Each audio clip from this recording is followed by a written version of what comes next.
Hi friends, నమస్తే అండి. ఇది మా ఇంటి అవుట్ సైడ్కి వచ్చామండి. చూడండి అసలు వేప చెట్లు వర్షానికి ఎంత మంచిగా చూసారు. చల్లటి గాలి, వర్షాకాలం కూడా ఏమన్నా చల్లటి గాలి అనుకుంటారు కానీ అసలు ఏంటో ఉబ్బేస్తుందండి బాగా. ఈరోజు నిన్నటి వరకు వర్షం పడింది, మళ్ళీ ఈరోజు కూడా మళ్ళీ చిన్న జల్లులా పడింది. ఇందాక మళ్ళీ అయిపోయిందండి.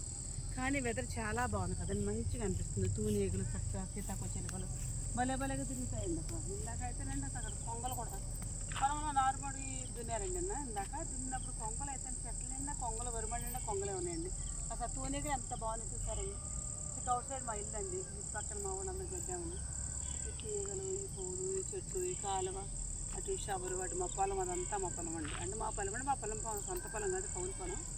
దాని ఏటప్పుడు కోసం మేమే చేస్తాం దాన్ని. కానీ ఒక్కటి దోమలు మాత్రం విపరీతంగా ఉన్నాయండి. దోమలు మట్టి చూడండి ఎలా ఉన్నాయి. అటు సైడ్ మా తమ్ముడు, మా రెడ్డి గారు కలుపు మందు కొడుతున్నారండి పొలానికి. పొలం అంటే పొలం కాదు, గట్ల మట్టి గుడ్లు రాకోకుండా మందు కొడతా ఉన్నారండి. ఇదంతా కూడా మా ఇంటి వెనక ప్లేస్ అండి. ఇదంతా కూడా చల్లగా చాలా బాగుంది. కాసేపటి వెళ్దాం అని చెప్పి ఈ మధ్య వాకింగ్ కూడా ఒక వారం రోజు వాకింగ్ రావడం కూడా లేదండి. ఎందుకంటే వర్షం పడితే ఈ బురదలు ఎక్కడికి వస్తా ఉన్నట్టు అసలు వాకింగ్ కూడా రాలేదు. ఈ రోజు మటు కాసేపు బయటకు వెళ్దాం అనిపించి ఈ విధంగా ఇటు వచ్చామండి. చూడండి అసలు ఎంత బాగుందో వాతావరణం. తూనీగా చూద్దామని కొంత వచ్చాం. మీకు నచ్చితే నాకు ఒక లైక్ అండి, ప్లీజ్ సబ్స్క్రైబ్.